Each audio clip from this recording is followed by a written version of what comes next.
21 Grams is back, and welcome to the third iteration of our show. And in this iteration, we are offering a one-on-one interview with indie artists, and we're going to examine three very specific aspects of the creative soul. The cerebral, which will be all about the chess moves and deep thoughts that go into the aspects of the work and creating the work. The emotional, which will be all about the investment the artist has made in the work and creating it. And the practical, which will all be about the application of common practices, tropes, and ideas. In this episode, we welcome our friend Julia Allen, who writes under J.K. Allen.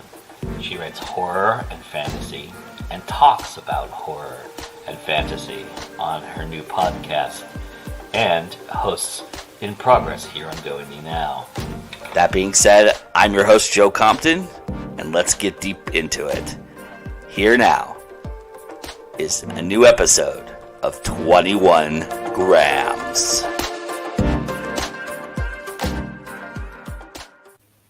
Hello, everybody. Welcome to 21 Grams. I am joined by my dear friend, Miss Julia J.K. Allen. I'm so excited to have her here.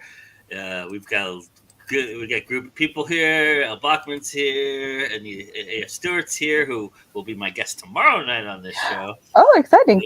Yeah, so that'll be exciting as well. But forget all of that. The hour is ours to take over, and I am real excited about that.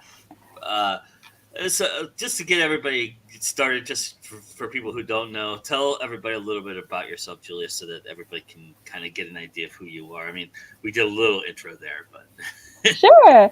So I'm Julia. I write as J.K. Allen. I started out writing mostly young adult urban fantasy and fantasy, but I dabble in other genres now, like horror, which I absolutely love writing.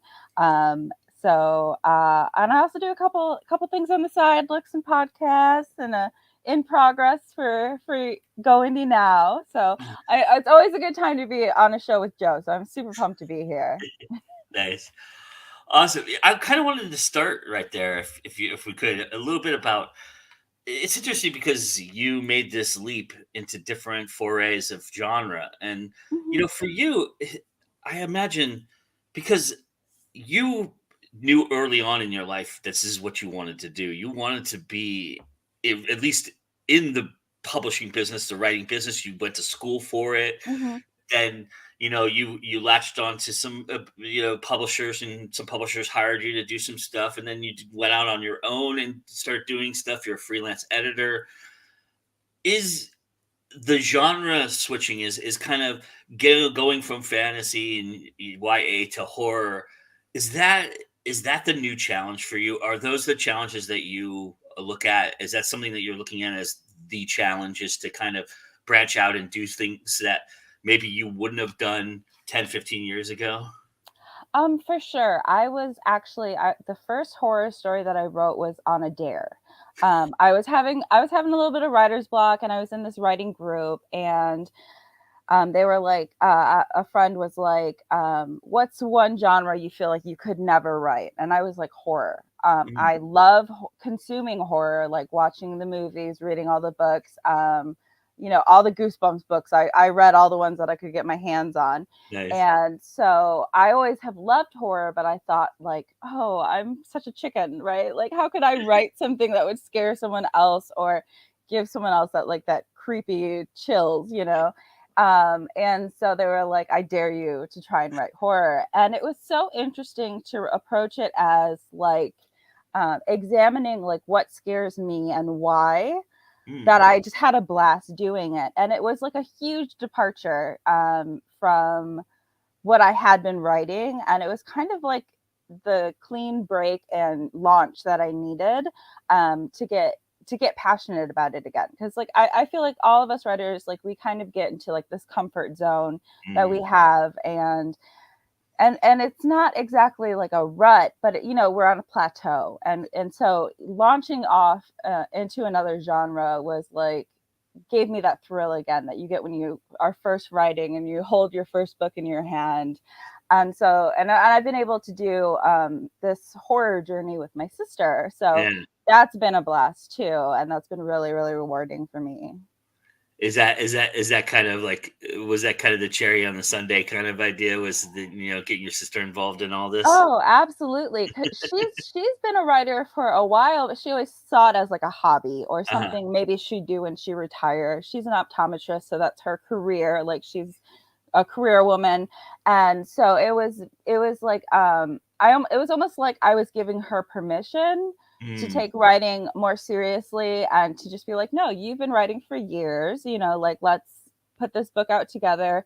And it was so interesting to approach it because like we were writing from prompts for the Sight of Shadows. And so it was like we start with the same prompt, but the stories that come out of it are so different. And I think that's so fun. That's the best part of the book for me. Nice. That's awesome. Anita says she's written a few things on it there, so she can relate. I'm glad I'm not the only one, right? I'm wondering, did you find that you write differently? One, because of a different genre, and two, because you had a partner that you were relying on and writing with. Was there a different way you approached the writing process? Yeah, so I feel like even from like book one, when I was writing in the same genre, every time I wrote a book, my writing process kind of changed. Mm, Because I used to write everything out by hand and I had it all plotted beforehand. So I'd write out of order and kind of just like whatever mood I was in that day would kind of determine what chapter I'd write. mm, And then in the end, as I began the editing process, I would transcribe everything onto the computer and start kind of weaving things in and editing. And that worked really well for book one, but it just got to be like really time consuming. So mhm, by the time I got to book, like I started to change my process for book two. Book two was really a challenge for me, which I think a lot of writers can relate to. You've written one book, you kind of are like, oh my gosh, do I have another one in me?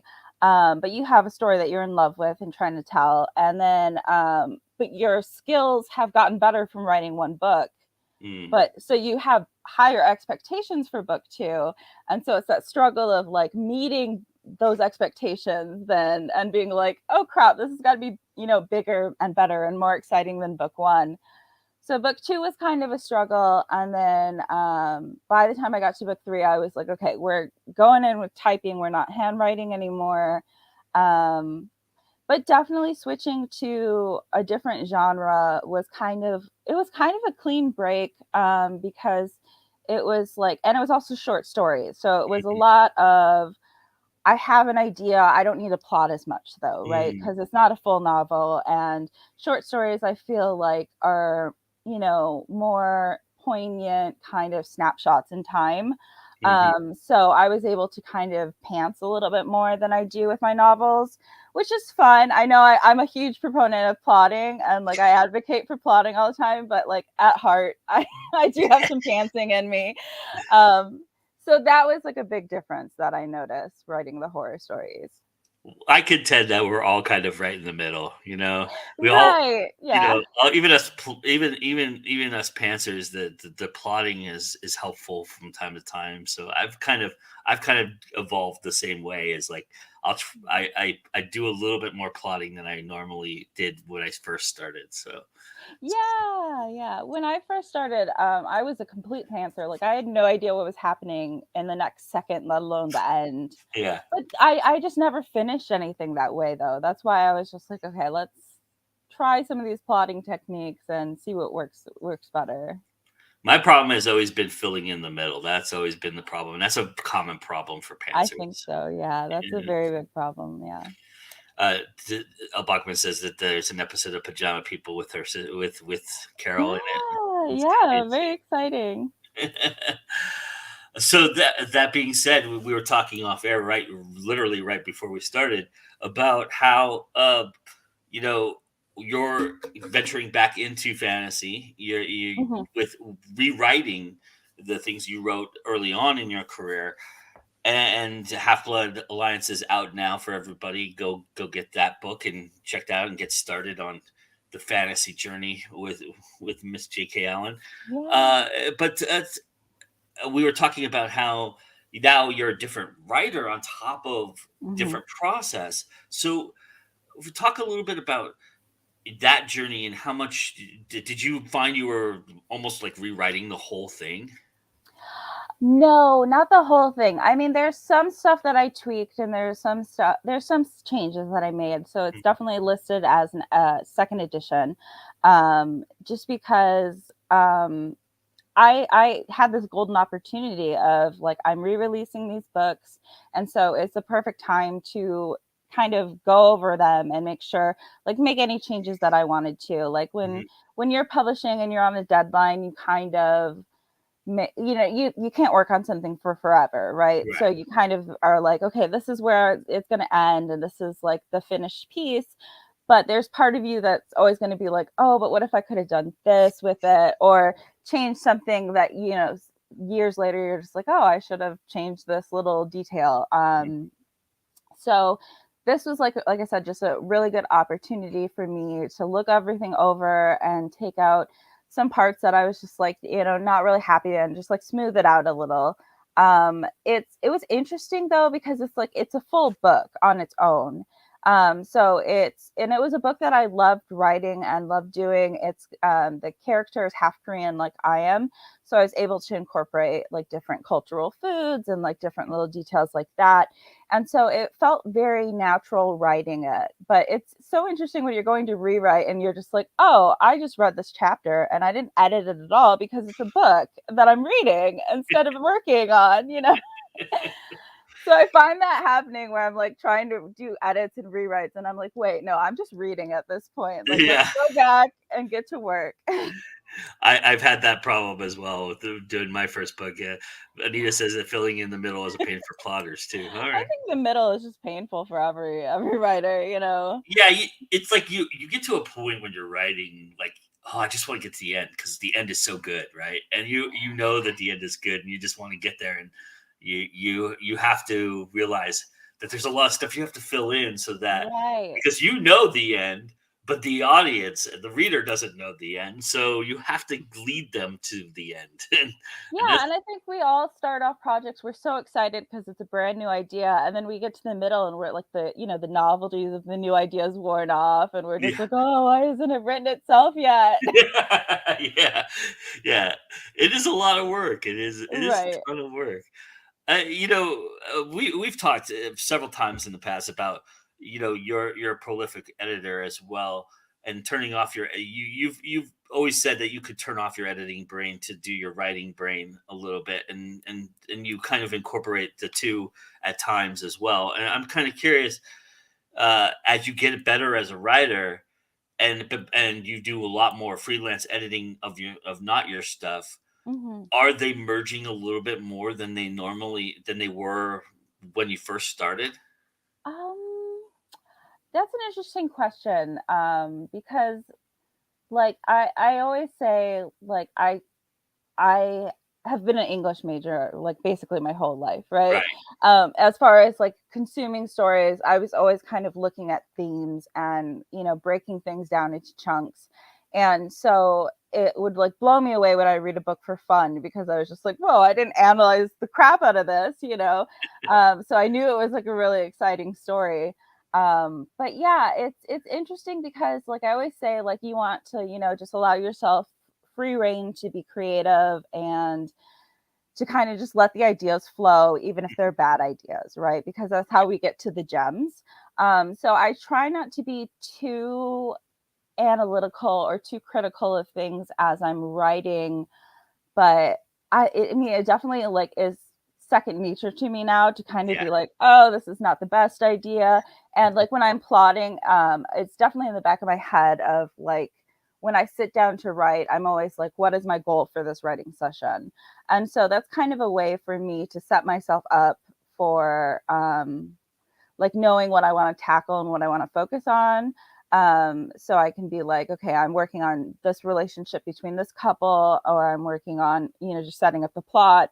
And that kind of helps me to be like guided Hmm. without being too much of an editor and like stifling the creativity. Nah. Uh, Paul Buckner says you're an amazing editor. I would agree. Oh, I've had the thanks. pleasure of being edited by Julia. She's fantastic. Uh, is it possible for a short story to be written without a middle? I don't know. Maybe if you're doing like a character vignette, you know what I mean, where it's Yeah. just like a snapshot of someone's moment where they're feeling something, or just, going through a character spiel. Yeah, I'm a big 3-act structure guy, so that's why always flash fiction has always been a challenge for me because Oh, that's yeah. 100 words. I don't think I could even talk in 100 words. I think I would have a hard I'm time so hitting. long-winded. Oh my gosh. I try to make TikToks and I'm like, my 3 minutes is up already. What the heck? And I was like, it's like, do I speed up? Do I what words do I cut out? Right. How fast can I talk? Right. Because I still have all the words to And say. then you listen back to it and you go, I can't even understand because I'm talking so fast. Right. Also, I'm kind of curious with the dichotomy of taking yourself into the YA space and then writing of an adult nature in the horror space and then going back to YA. Do you find that is there some kind of is it cathartic to do both? Is it interesting? How do you feel about changing your perspective in writing as well? Yeah, I think that horror allows me to explore things that maybe I don't feel comfortable doing in YA. Okay. For me, I love writing YA because I love writing characters that like I would have loved as a younger person. Hmm. I want to have strong characters that that have like the not ideal characters, right? We don't want to write someone who's idealistic or too perfect or anything like that. But I like to write characters that like would have inspired a young me. And so when you're writing characters that like would inspire young you kind of want to like you put darkness into your stories still, but you don't want to explore like necessarily like the darker sides of like the human psyche or like Mhm. what people are capable of. And so it can be really cathartic to write horror because you get to explore different sides that you don't necessarily have unless you're writing like a villain character in a different novel. So it's been really nice to kind of go back and forth between the two because I can kind of write like the brighter side of humanity and the idealism that we all strive for. Because I love writing about like everyday courage, like just doing what's right, not what's easy kind of situations. And so like I get to be like really optimistic and really like driving that home in my YA stories. And then in a different way I get to explore like maybe more shadow self stuff Mm. with the horror, which is like really nice for me because we all have different sides to ourselves. And so when Sure. you're writing one genre, you don't want to get like too you don't want to like cut off any parts of yourself, right? We all have parts of ourselves that we maybe don't love or we're learning to love. And so like it's really nice to be able to just be like, yeah, I'm going to go dark with this story, and it's not necessarily like going to reflect on me as a person, because it's horror. So there's a little bit of allowance there where you can be like, yeah, I can get these feelings out. Nice. And Nita says flash fiction does help with tightening your prose, though. Yeah, I guess so. Oh, for sure. Yeah. Yeah. So with your with editing and everything like that, is there? I'm curious if there's a commonality between the way you write horror and the way we talk about the differences, but is there common thing for you, like a rule, maybe like a grammar rule you don't break or something to that effect, where you are writing in the same vein that you would have written your YA and your fantasy in that you're writing in your horror? Is there something that we wouldn't expect to be common with the two? I think the commonality between the two different genres for me is that my writing style is pretty consistent between the two. Hmm. I'm not very overly descriptive or flowery with either. I like to have like poignant moments of description, Hmm. and you're obviously going to be describing very different things, but I try to access like emotions. One thing I always recommend for people when they're doing is to write what I explain as like automatic bodily kind of sensations that you have. So it's really easy to point out with horror and just being like the hair stands up on your arms, or you're, get a chill down your spine, or goosebumps, or anything like that. But it's those automatic responses that like everyone knows what it feels like to like walk into a room and get chills and just be like, okay, something's off here. It feels surreal or unnatural. And you're trying to figure out like what is off in the room, but those like getting goosebumps and getting chills, and you're just like, oh, I can really feel that and relate to that. I'm getting chills just talking about it. So I like to access things like that in my writing, where it's just like if something's going on that I can kind of immerse the reader more in the scene by having those responses, which then fuels the emotions behind it. I really try to do that. And like I said, my writing style is pretty similar as far as my voice between the two. Obviously, like I said, depending on the character or what's going on, I might be more optimistic. In YA, more on the bright and bubbly side. But, I still like my character in Half-Blood Alliance. She deals with anxiety. So it's not always like perfect. We see some of her like intrusive thoughts of like, oh my gosh, I am messing the situation up, kind of thing. So what emotion do you like to access the most in both writing? Have you found that there's an emotion that you really enjoy for both? Honestly, like I like writing those awkward moments, right? That's like teenagers are so fun because like everything, it's everything's new. And so it's just like, you're going through these situations and you're just like flubbing your way through it. And there's this kind of this awkward charm about it. And I'm such an awkward person sometimes too, that I'm just like, it can be really fun to write those awkward scenes where it's just like, did he touch my hand on purpose or no? Am I, like building this up in my head, or like what's going on, so that can have a lot of like charm to it and be fun to write. But like fear is a really fun thing to explore, because like I said, right when I started writing horror, it was very much like examining, okay, like this scares me, but why? Yeah. And so like kind of reverse engineering the scare can be a lot of fun. That's awesome. What did you enjoy about the collaboration process? Yeah, so I always said like I would never collaborate with another author, because I try and be like the nice person, Right.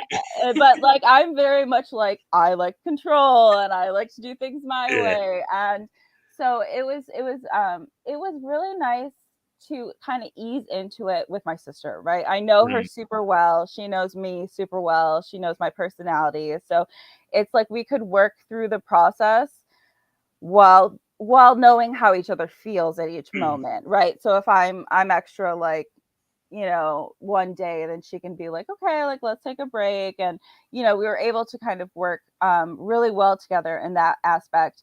It was also really nice because we were writing together, but we were writing separate stories to the prompts. So it didn't feel too much like I was losing any kind of control, and it was like a nice first step into collaborative writing.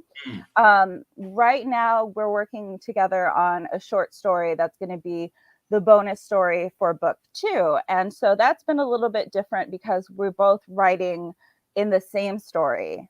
And so I'm finding I'm challenging myself to be like, okay, like let go of some of the control. Like she came up with the ending for the most part, the idea for the ending. And I was just like, this is not, it's a great ending. And so like I was working with it, and we've been working on the story together. The struggle we're having is kind of making it seem like one person wrote it, right? Because when you have two people working on a story, two slightly different voices, it can be a little jarring in between sections. So that's why we're still working on smoothing it out. But it's been a great story so far. Yeah, book 2.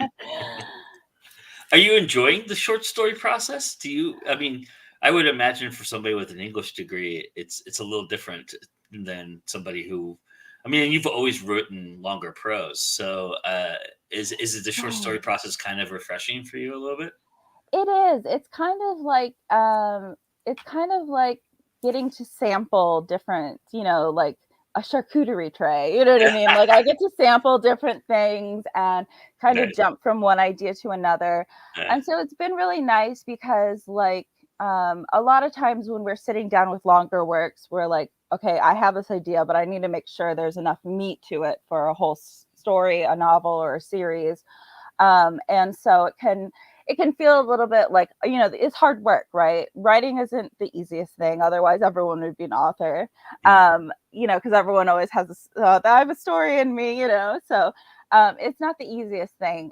So yeah, short stories has kind of been a nice way for me to like get new ideas without having to like work them over and over to make sure there's enough to it to do a novel. And so it kind of, like I said, I get to explore different things and, just work more off the cuff, which is mm, very freeing, right? It's just like a liberating feeling to just be like, yeah, I'm just going to sit down and like see what happens. nice. Are you a faster writer when you write short stories, or does it take a little bit longer for you? I think it can be a really fast thing, depending on, like getting into that flow state, Uh-huh. can be hard. I have ADHD, so sometimes focusing, like I either hyper focus or like I don't focus at all. So, Mm, getting into a good work flow state, I can do a lot of work fast. mhm. It's That's where writing sprints really helps me out. Because like a lot of times it's like that getting started, we can push it off, right? There's never a perfect time for anything. So I'm always like, oh, write this afternoon, and you just push it off and off and off. And so knowing that somebody is on the other end of a writing sprint and is going to be like, what's your word count when you're done, really gets me to write because because it's like they're holding me accountable. They're going to know if I put it off, right? So it just gets my butt in the chair. And so I'm like super pumped for next month because everyone does writing sprints in November. So I'm like, Right. that's my time. Awesome. Oh my God, the zone, hard to get into and hard to stay in it. Right. Especially when you have family around. It's just like you finally get into the flow, and then it's like someone makes noise and you're like, what is that? Yeah. Like, Leave me alone. right. I'm on fire. Leave me alone. Yeah, I Yeah. always find that happens too. Like you get into this zone, and all of a sudden your phone rings, or The something. universe knows, Yeah, right? it, Yeah, and it it tries just to like stop you. interrupts you. Yep. Sometimes that could be a good thing, though. You're sitting here Right. for like 6 or 7 hours. Uh, I maybe know. you Like, need did I maybe eat you need to make today? sure your legs still work. Right, right. Yes. That's why I think writing sprints are important for that reason too, because like you go for 15, 30, whatever you do, whatever writing sprint you do, and then you take a 5 minute break in between. Right. And a lot of us cheat and keep going. But also I find that 5 minutes is really important to just get up and get away from it for a little bit. Oh yeah, yeah. Because I've definitely gotten to the point where you get kind of like if you push it too much one Mm, day, then the next day you like have no ideas and you just feel your brain is like mush. yeah. Yeah, I've definitely experienced that. Yeah, so breaks are super important. I always like to do writing sprints for that reason because it's got the built-in breaks to it. So Yeah. you can be like sit, get a drink, get a snack. I always have snacks when I'm writing. I'm just like anything to prevent me from like walking away from my writing station. Because if I walk away, who knows what's gonna like distract me and I'll never Yeah. come back. Oh wait, TikTok just dropped a couple new videos, right? Or I something like know. that. And then There's it's an hour Yeah, later. yeah, yeah. And then it's like, yeah, where did the time go? Yeah, Right. exactly. Um, so that being said, do you when you know you're up against it, when you have these deadlines, when you're trying to put this stuff out, do you carve out specific time? I know you mentioned if nobody's seen this, who's watched this or watching this, if you haven't seen the Nano Prep town hall that Julia just hosted, go check it out. But she did mention in that her time is nighttime. So, do you Yeah. find like do you carve out specific time, or is it just when you feel the urge to write? How do you approach that aspect of it? So I try not to be super strict with time. Hmm. I find that like, saying like I'm going to write at the specific time every single day can be very hard for me.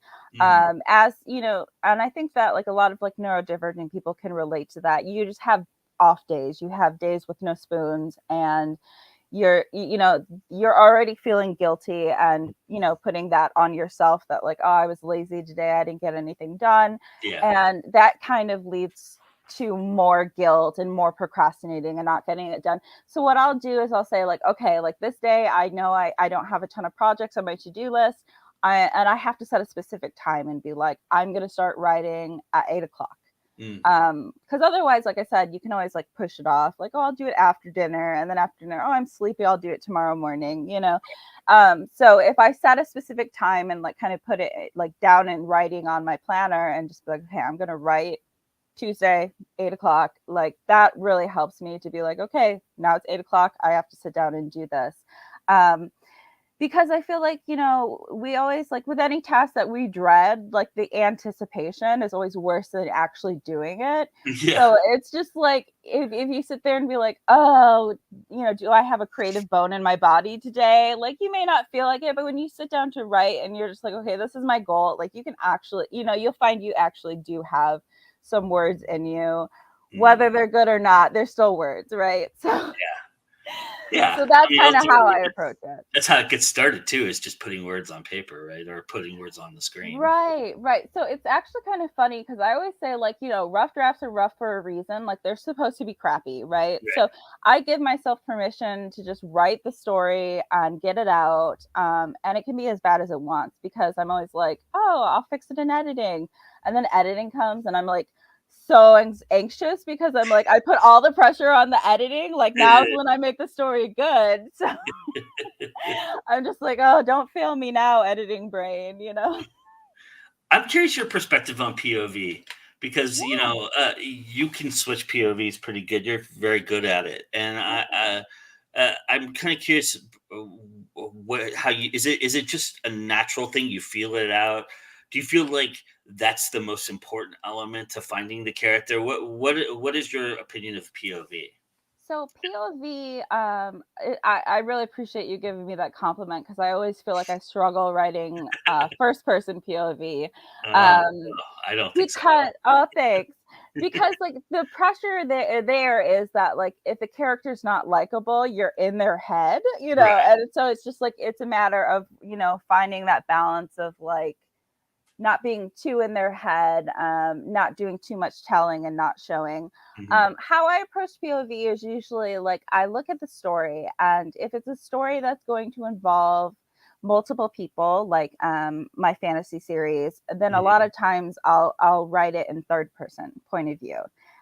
It'll be third person limited, so you still get kind of the perspective of each character, but Sure. I find it really tricky when people have multiple first person point of views, because if they're not distinguishable like immediately, just the way the sentences are worded or the dialogue or the thought patterns, Mhm. then I feel like you didn't do it successfully, right? So it's if the story is like revolving around a cast of people, oh, thanks. I'm gonna start blushing.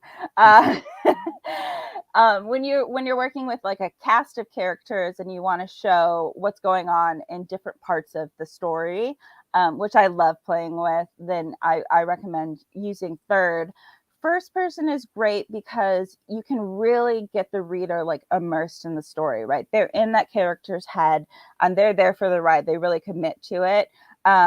So both are great. I just feel like it kind of depends on what you're doing overall, right? So um but yeah, I struggled with first person for a while just because I was like, I wrote a certain story and somebody was like, oh, this character is so annoying, and I was like, okay, like I failed at this one then. And I'm just like, okay, I can see where they're getting this, like, oh, they're annoyed by this character. Mm. But it's something that, like, when you're doing first person, like, you want the character to be likable and relatable. So I was just like, okay, I need to go back to the Sometimes. drawing board. Sometimes. Sometimes, yeah.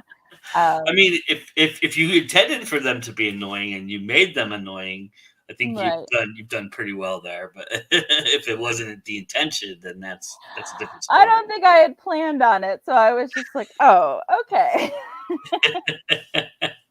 But valid. I mean, criticism is valid, Right, sure. Um, one thing I do like to say, for people, when I'm giving, my editing and Mhm. notes and stuff, is like sometimes we have to sit with it, like read the notes, don't make any like rash decisions, like I agree or I disagree vehemently. Right, Read the notes, kind of sit with it, because like our first instinct is to be like, but wait, I did that for a reason.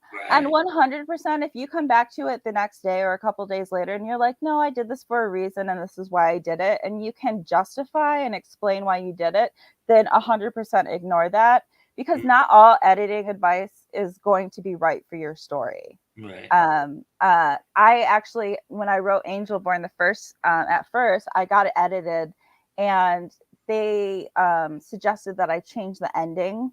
They were like, I see what you were trying to do, it doesn't work. And then when I went to go with my first publisher, they were like, what is this ending? Like, why didn't you do? And I was like, well, I was going to do this. And they were like, yeah, absolutely, do that. That works so much better. And so it's like I got editing advice that I ended up, not being right for my story. I Mhm. went with it, and then I had to go back and do what I was going to do in the first place. Right. Because that works so much better. And it's just like, it's not that they were a bad editor, it's just like I didn't trust myself. Mhm. But I am 100% try to be open to critique, and we all want to be better writers, so like, give me the critique, I'll take it. I'm wondering from an editor's perspective how you feel about when an author comes back at you and says, "No, this is wrong. This is what I was intending."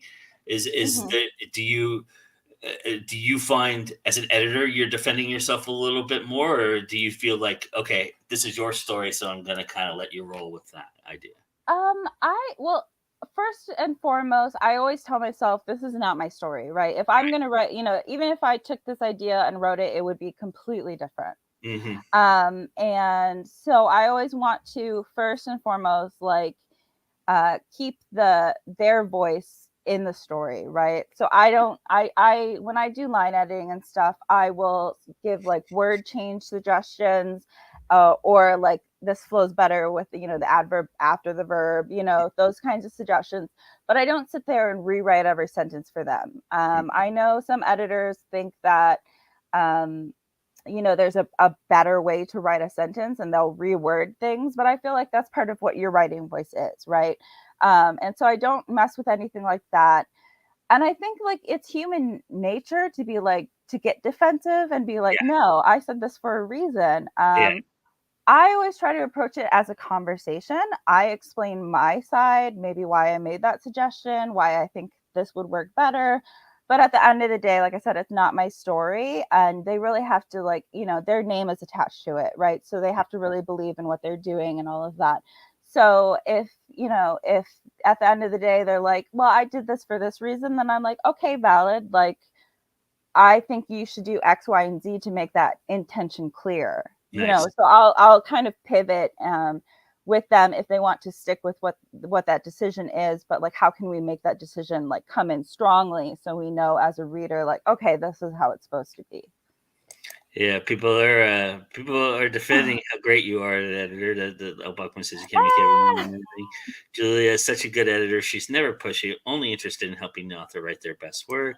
Oh, Bachman says, I agree. She's a very good as an editor. Julie's amazing on that front too. She edited for me in the past and great at her job. I agree. I really found oh, it very pleasant to work with Julia on editing. She was very good at coaxing out the right words for me. I really appreciated that. That's why I kind of wanted to give you that opportunity to talk a little bit about that, because I think that's important. I think the relationship between author and editor is one that's oftentimes it could. I think people think it might be tumultuous, but it's mm, really it's really a partnership in a lot of ways. You're kind of like an assistant coach coaching, you're a coach kind of telling, you can't tell them how to run the play, but you Right. can show them the way that you think is the best way to run the play, and they can Right. take that and adapt it to how they would do it in their own style, right? Yeah, so my big thing is, like, everyone Sorry has to bring strengths. out a sports analogy for everybody. Oh, no. No, we love analogies. Yeah, I'm just there to, like, everyone has strengths and weaknesses. I'm Yeah. just there to be like, "Okay, you have this strength, keep doing this in your story, but maybe let's work on this." Mhm. Not in a way to be like, "This story is bad or worthless," but just to be like, when you recognize that, like, you have a tendency to do something, then you can like work against it and use that to your advantage. And so like that's kind of the approach that I try to take of, okay, like for my writing, for example, I'll have just like wall of dialogue with no body language, no, they're just not, they're just talking. They exist in a void and they're talking, and like what are they doing while they're talking? Like we want to paint the whole scene. And so knowing that's my weakness, like then when I'm editing, I can be like, okay, here's a page of just dialogue, Julia, let's fix this. So, Mm. it's been really helpful to, like I said, view each story that I edit as like, this is the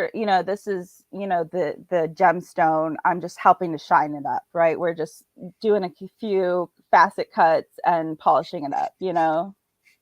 There you go. The playbook. Yeah, editing playbook. Oh my gosh, I should totally do that. Hey, I want a little credit for that then. Right, right. Dedication. uh, no, the other thing I'm kind of fascinated by is you have an education in this, and you went to school to be, a writer, an editor, a publisher, Mhm. all those things. And I'm kind of curious because oftentimes what we hear, especially in the indie realm, is just do it, just keep doing it and doing it, and then you'll get better. You'll educate yourself, and that's the best education you can have. But I would imagine that there's some things that you had a leg up on coming into the process that we didn't have starting the process.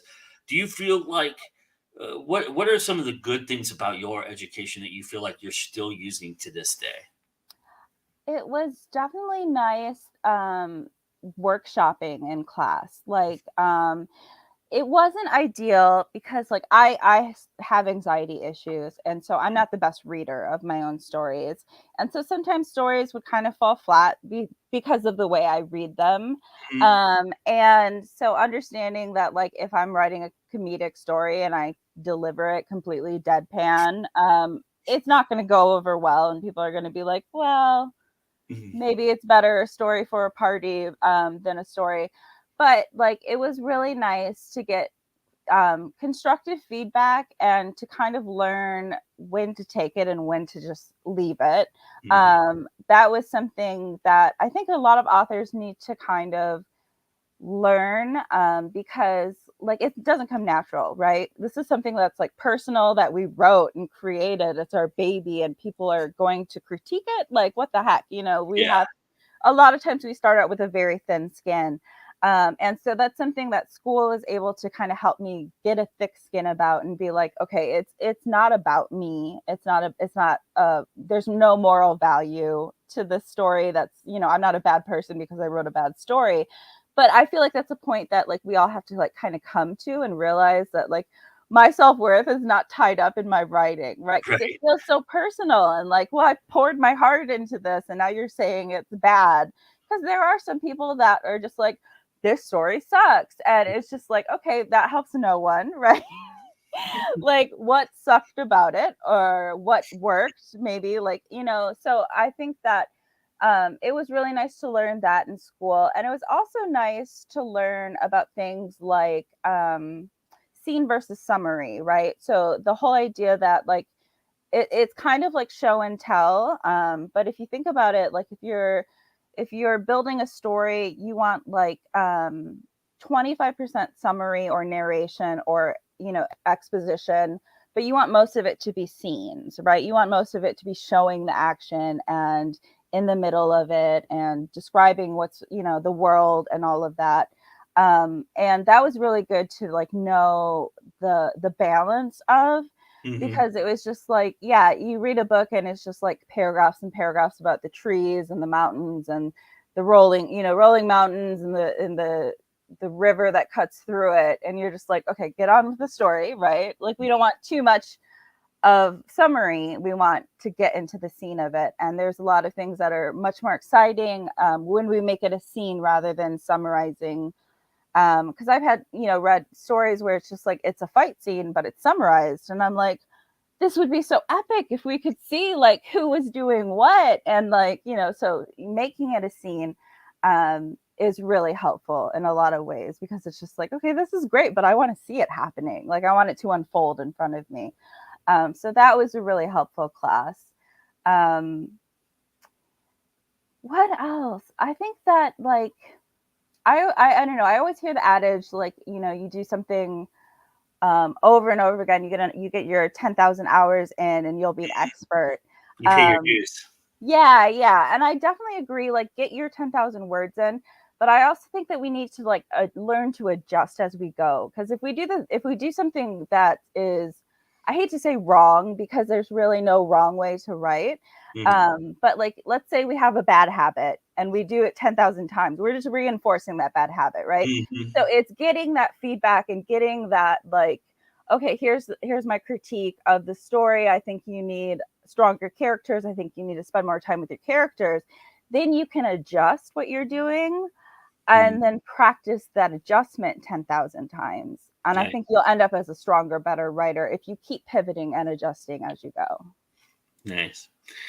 I'm kind of curious too. You've started a podcast with Miss L. Bachman here, and the Pajama People podcast, and I'm kind of curious for you, what kind of creative energy that's created, and how much has that helped you creatively? Do you feel like that works a different muscle for you creatively, and what have you enjoyed about that process?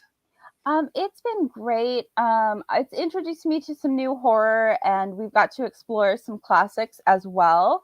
So it's been really nice. Just like consuming any media is going to help inspire you.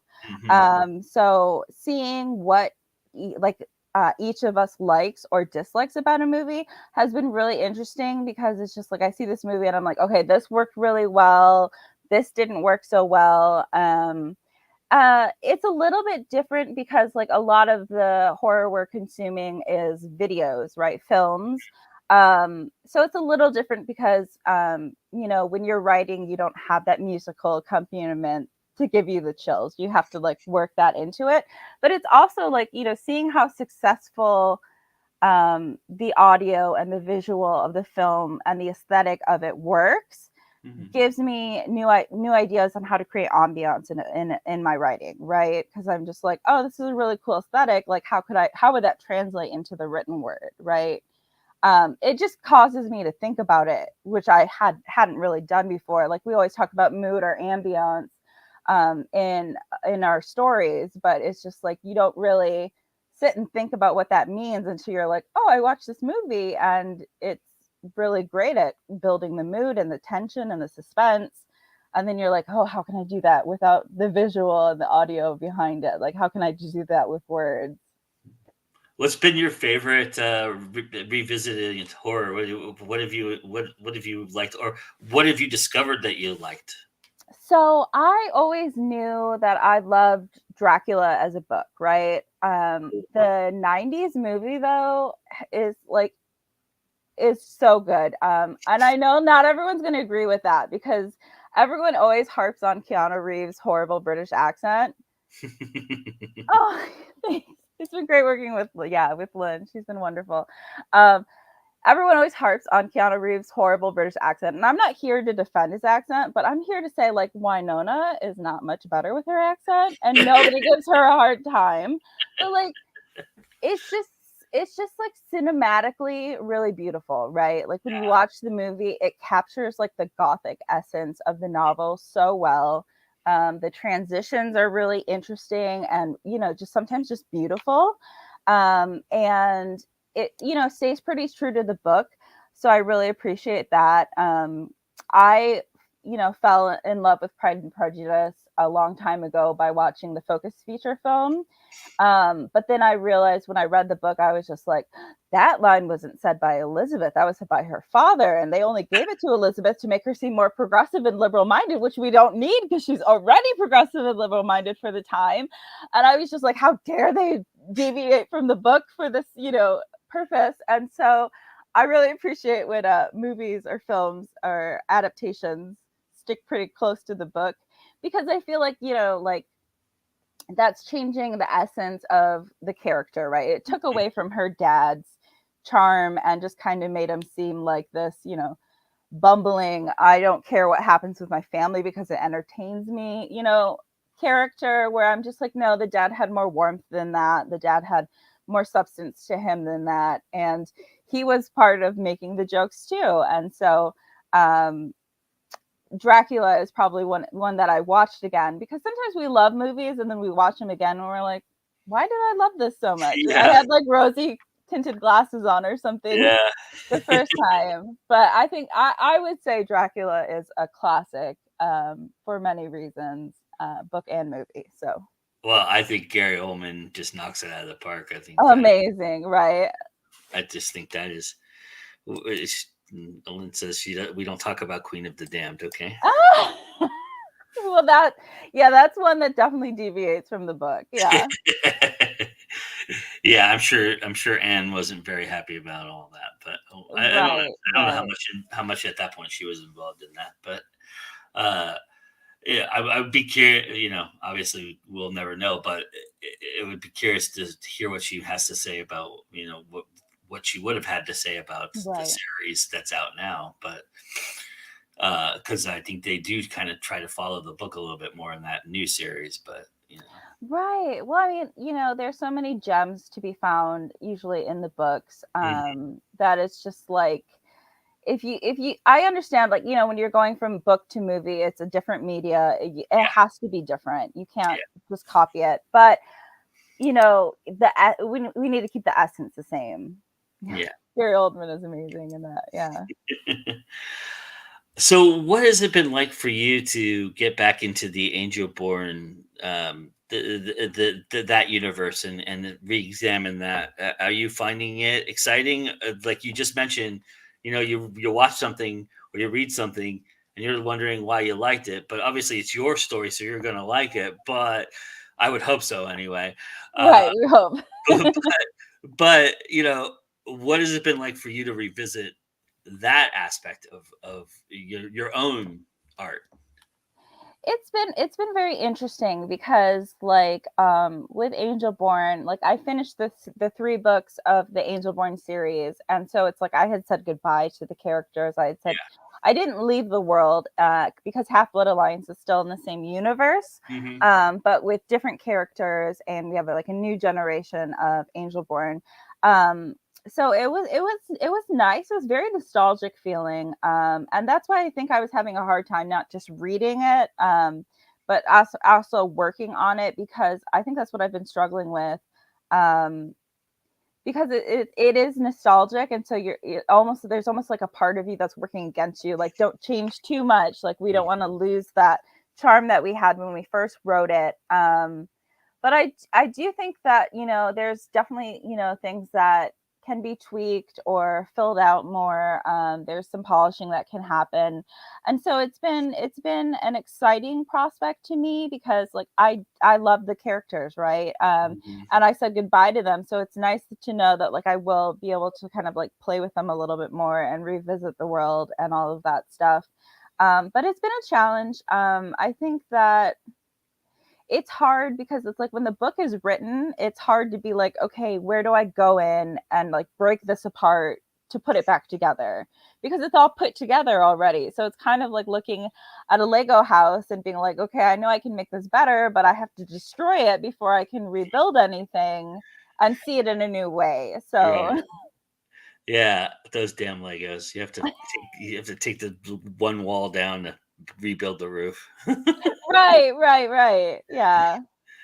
So that being said, uh, has the process have you because you do have a blueprint and stuff like that, has the process of writing it changed for you? Are you pantsing a little bit more because you already have kind of plotted it out already? What I've been doing is I start with a read through, right? So I Hmm. read and I make comments of like what stands out to me, what I want to like, what's a seed that I want to pay out later and develop more. Cool. What's a detail that I didn't notice when I first wrote it that stands Mhm. out to me now that I can work with.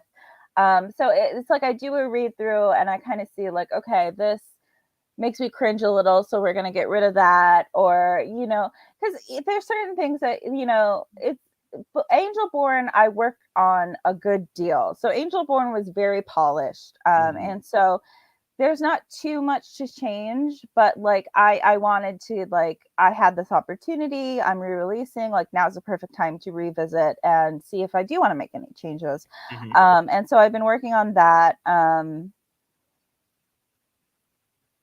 Yeah, it's just it's interesting though, because like I said, I kind of have to be able to take it apart to see how I can make it new. Mhm. Because coming at it as like a finished product, it's very hard to be like, okay, how can I make this better Mm. without, like I said, tearing things apart and being like, I'm going to completely change the scene. Mhm. And there's part of you that's like, well, worked on this so much, and I was so hard at work on Right, this, and you get to a point in writing where you just have to let it go and let it right. be whatever it's going to be, right? And so bringing it back is kind of like not admitting you failed, but kind of saying to yourself, okay, I still can work on this a little bit more. So is Right. the balance is knowing is it that knowing when to stop doing that for you? Do you feel like you know the point in which you've tweaked it too much? Well, yeah, that's really interesting. I always like to think of the analogy of like when you're painting something that you can do that one stroke, brush stroke, one brush of paint too many and kind of muddy the image and make it Hmm. worse instead of better. And so editing is very much knowing when to stop fiddling with it. Um, because you don't want to not go far enough with editing, but you also don't want to go too far with editing. Right. And so I always liken it to that analogy. It's really interesting because like with Angelborn, like I wrote the book in college. I right after college I wrote the book. So I wrote the book, realized that was more like book two, rewrote book one, and then by the time I got back to book two, I rewrote that anyway. So it's like I feel like I've written Angelborn like three times already. And so there's a lot of me that's like, this has been done, like, I don't want to fiddle with it too much. um but like I said, it's just such a great opportunity to re-examine it and to really look at it. It's not going to be like a vastly different story for anyone who's read it. I Hmm. think book two and three in the Angel Born series will show more differences than book one does. Um, but yeah, I hear that a lot from pantsers where they're like, if they plot, they feel like they've already told the story in their head. And so they have no joy in writing it.